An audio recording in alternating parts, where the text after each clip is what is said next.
describe different types of age pyramids.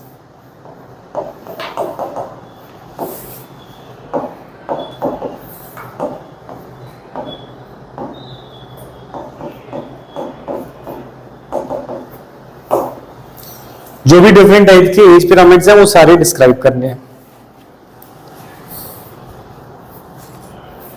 तो first age pyramid की definition लिखोगे पहले एज पिरामिड की, तो लिखें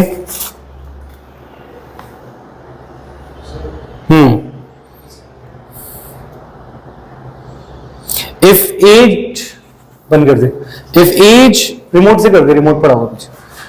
If age distribution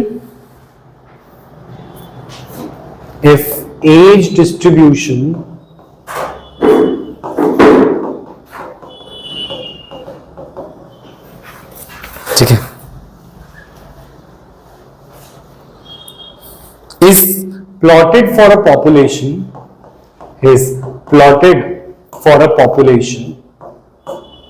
the resulting structure is called an age pyramid.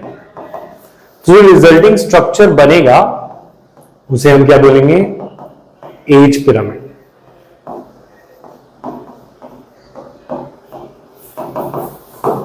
Resulting structure is called age pyramid.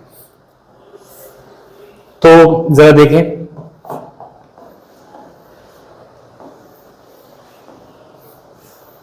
ये बनाते जाओ साथ साथ। तो हम देख रहे हैं कि डिफरेंट एज ग्रुप में कैसे अरेंज्ड हैं। जैसे हमने पढ़ा कि आप जैसे प्लांट्स को ले लो, प्लांट्स जब तक फ्लावर नहीं करते तो what stage it is pre reproductive. कैसी स्टेज होती है? Pre reproductive. जब वो फ्लावर करना शुरू करते हैं then this is called reproductive stage, और जब वो फ्लावर बंद कर दी और ओल्ड एज में चले जाए that is post reproductive stage. तो हम ऐसी ऑर्गेनिज्म लाइक ह्यूमंस को भी हम क्या कर सकते हैं? प्लॉट। प्री रिप्रोडक्टिव फेज में हमारे जो होंगे वो इंडिविजुअल्स जाएंगे जो कि प्यूबर्टी से भी पहले है। तो ये हो गए ह्यूमंस में जो बच्चे हो गए, है ना, जो हम उन्हें क्या बोलते हैं? चिल्ड्रन बोल ले, ठीक है। तो हम ये इन ऑर्गेनिजम्स को क्या बोलेंगे? प्री रिप्रोडक्टिव, है ना।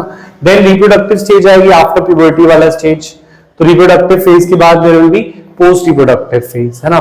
तो इसमें ओल्ड पीपल लाएंगे यूजुअली, अगर ह्यूमंस की बात करें तो ये एक एज पिरामिड है। और ये एक एज पिरामिड ये दिखाता है कि एक्सपेंशन हो रहा है। ये कैसा एज पिरामिड है?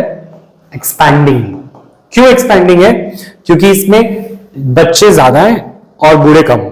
तो इसमें क्या हो रहा है? आगे जाते जाते ये वाला नेक्स्ट टायर पे जाएगा तो ये टायर और एक्सपैंड हो जाएगा, और ये ऊपर जाएगा तो ये और एक्सपैंड हो जाएगा। आफ्टर 10 इयर्स 5 इयर्स ये प्री रिप्रोडक्टिव वाले किस में चले जाएंगे? रिप्रोडक्टिव में। और रिप्रोडक्टिव वाले किस में चलेंगे? Post reproductive. अगर ऐसे ही चलता रहा तो ये पिरामिड आगे जाके क्या होगा? एक्सपैंड हो जाएगा। होगा कि नहीं होगा? खुद सोचो। तो क्योंकि आने इसमें तो इस देश के उसमें दिख रहा है कि जैसे इंडिया को ही ले लो, तो अगर हमारे यहाँ पर यंगस्टर ज्यादा है, ठीक है, तो वो ये हमारा एज पिरामिड बना। अब आगे आने वाली पॉपुलेशन में जब ये आगे जाएंगे तो इस पिरामिड को देखते हुए तो यही लग रहा है कि इसके आगे आने वाले और भी ज्यादा होंगे, तो ये एक्सपैंड होता जाएगा, ठीक है। पर ऐसा भी हो सकता है कि कोई पॉपुलेशन स्टेबल फॉर्म में रहे।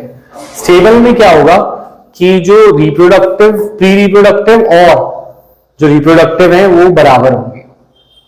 ऊपर वाले तो कम ही होंगे वैसे यूजुअली, पर ज्यादा भी कभी कभी हो सकते हैं। जैसे हमने पढ़ा था इटली में अभी चल रहा है ऐसा। इटली में क्या है कि ओल्ड पॉपुलेशन ज्यादा हो रही है और यंग कम, तो इस वजह से प्रॉब्लम्स वहां पे ज्यादा आएंगी। और अभी इस दौरान सबसे ज्यादा रिप्रोडक्टिव से या हम यंग एज में जो सबसे ज्यादा पॉपुलेशन है वो अफ्रीका में। तो इसीलिए अफ्रीका एक बहुत इंपॉर्टेंट वो था कंट्री है, क्योंकि जहां पे भी यंग पॉपुलेशन ज्यादा होती है वो कंट्री ज्यादा ग्रो करती है।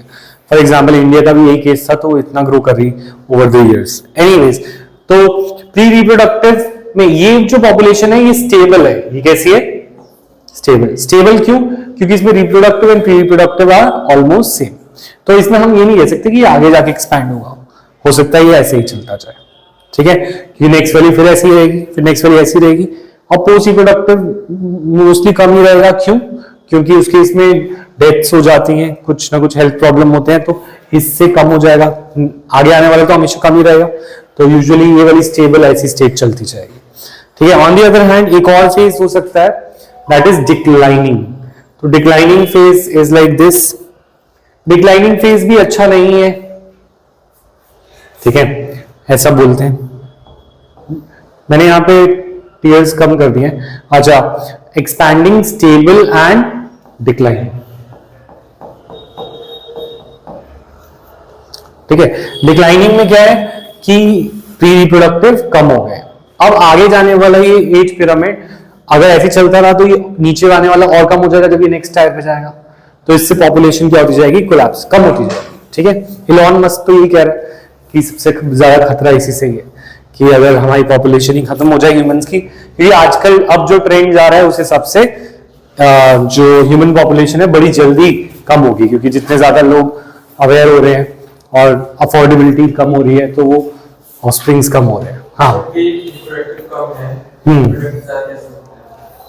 अगर प्री रिप्रोडक्टिव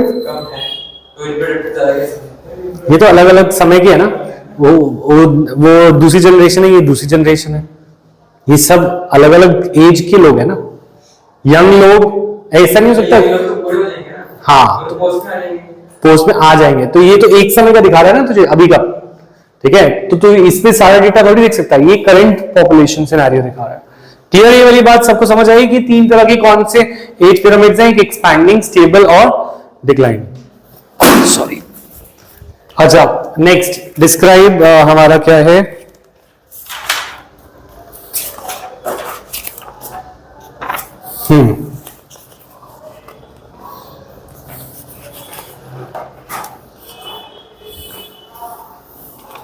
तो ये जो हमने एज पिरामिड बनाया है ये किस बेसिस पे बनाया है?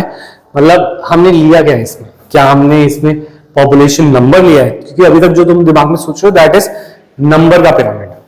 नंबर माने कि कितने number of individual pre reproductive में, कितने रिप्रोडक्टिव में और कितने पोस्ट रिप्रोडक्टिव। तो दैट इज द नंबर का पिरामिड। ऐसा भी हो सकता है कि ये पिरामिड हम किसी और फैक्टर पे बनाएं, जैसे बायोमास, या बायोमास के अलावा जैसे देखते हैं एक और चीज देखते हैं तो ये एनर्जी का पिरामिड, ये अलग अलग पिरामिड्स होते हैं। तो जरा देखो,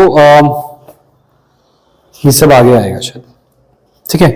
तो लिखेंगे। हाँ, तो टाइप्स ऑफ पिरामिड्स में अगर हम बात कर रहे हैं तो this pyramids can also be classified on the basis of weather. ये टॉपिक इसी के अंदर ही चलने दो।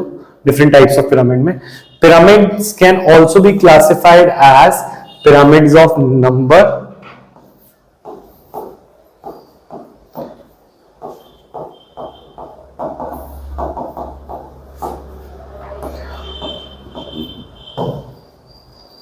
first pyramid of number, pyramid of energy, ठीक है, pyramid of number, pyramid of energy, pyramid of biomass।